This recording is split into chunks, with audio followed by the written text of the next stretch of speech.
महाभारत में हर समस्या का हल। महाभारत हिंदुओं का नहीं, समस्त मानव जाति का ग्रंथ है। इससे प्रत्येक मानव को एक अच्छी शिक्षा और मार्ग मिल सकता है। प्रत्येक मनुष्य को इसे पढ़ना चाहिए। महाभारत में जीवन से जुड़ा ऐसा कोई सा भी विषय नहीं है जिसका वर्णन न किया गया हो और जिसमें जीवन का कोई समाधान न हो। महाभारत में देश, धर्म, न्याय, राजनीति, समाज, योग, युद्ध, परिवार, ज्ञान, विज्ञान, अध्यात्म, तकनीकी आदि समस्त विषयों का वर्णन मिलेगा। वर्तमान युग में महाभारत के एक प्रसंग से आज का मानव कुछ सीख ले सकता है। यह प्रसंग उस वक्त का है जबकि पांचों पांडवों को वनवास हो गया था। वनवास जाने से पूर्व पांडवों ने भगवान श्री कृष्ण से कहा, हे श्री कृष्ण, अभी यह द्वापर का अंतकाल चल रहा है। आप हमें बताइए कि आने वाले कलयुग में कलिकाल की चाल या गति क्या होगी, कैसी होगी। श्री कृष्ण कहते हैं, तुम पांचों भाई वन में जाओ और जो कुछ भी देखो उसका प्रभाव मैं तुम्हें बताऊंगा। और पांचों भाई वन में चले गए। वन में उन्होंने जो देखा उसको देखकर वे आश्चर्यचकित रह गए। आखिर उन्होंने वन में क्या देखा और श्री कृष्ण ने क्या जवाब दिया। युधिष्ठिर ने देखा, पांचों भाई जब वन में रहने लगे तो एक बार चारों भाई अलग अलग दिशाओं में वन भ्रमण को निकले। युधिष्ठिर भ्रमण पर थे तो उन्होंने एक जगह पर देखा किसी हाथी की दो सूंड है। यह देखकर युधिष्ठिर के आश्चर्य का ठिकाना न रहा। अर्जुन ने क्या देखा। अर्जुन दूसरी दिशा में भ्रमण पर थे। कुछ दूर जंगल में जाने पर उन्होंने जो देखा उसे देखकर वे आश्चर्य में पड़ गए। उन्होंने देखा कि कोई पक्षी, उसके पंखों पर वेद की ऋचाएं लिखी हैं, पर वह पक्षी मुर्दे का मांस खा रहा है। भीम ने क्या देखा। दोनों भाइयों की तरह भीम भी भ्रमण में थे। भीम ने जो देखा वह भी आश्चर्यजनक था।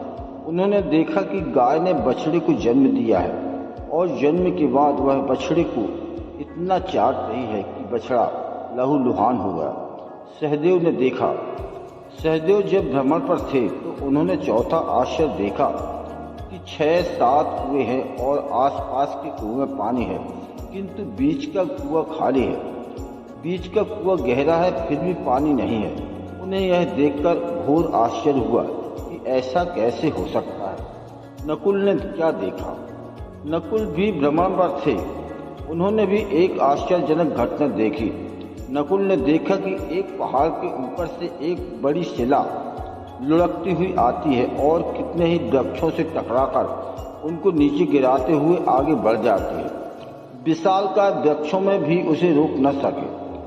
इसके अलावा वह शिला कितनी ही अन्य शिलाओं के साथ टकराई, फिर भी वह रुकी नहीं। अंत में एक अत्यंत छोटे पौधे का स्पर्श होते ही वह स्थिर हो गई। पांचों भाइयों ने अपने देखे गए दृश्य की चर्चा की और शाम को श्री कृष्ण को अपने अनुभव सुनाए। सबसे पहले युधिष्ठिर ने कहा कि मैंने तो पहली बार 2 सूंड वाला हाथी देखा। यह मेरे लिए बहुत ही आश्चर्यजनक था। तब श्री कृष्ण कहते हैं, हे धर्मराज, अब तुम कलिकाल की सुनो।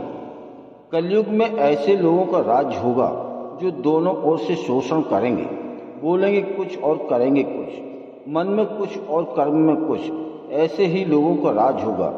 इससे तुम पहले राज्य कर लो। युधिष्ठिर के बाद अर्जुन ने कहा कि मैंने जो देखा वह तो इससे भी कहीं ज्यादा आश्चर्यजनक था।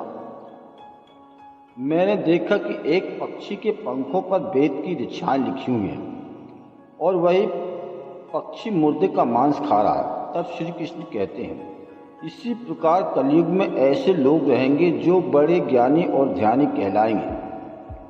वे ज्ञान की चर्चा तो करेंगे लेकिन उनके आचरण राक्षसों जैसे होंगे। बड़े पंडित और विद्वान कहलाएंगे किंतु वे यही देखते रहेंगे कि कौन सा मनुष्य मरे और हमारे नाम से संपत्ति कर जाए।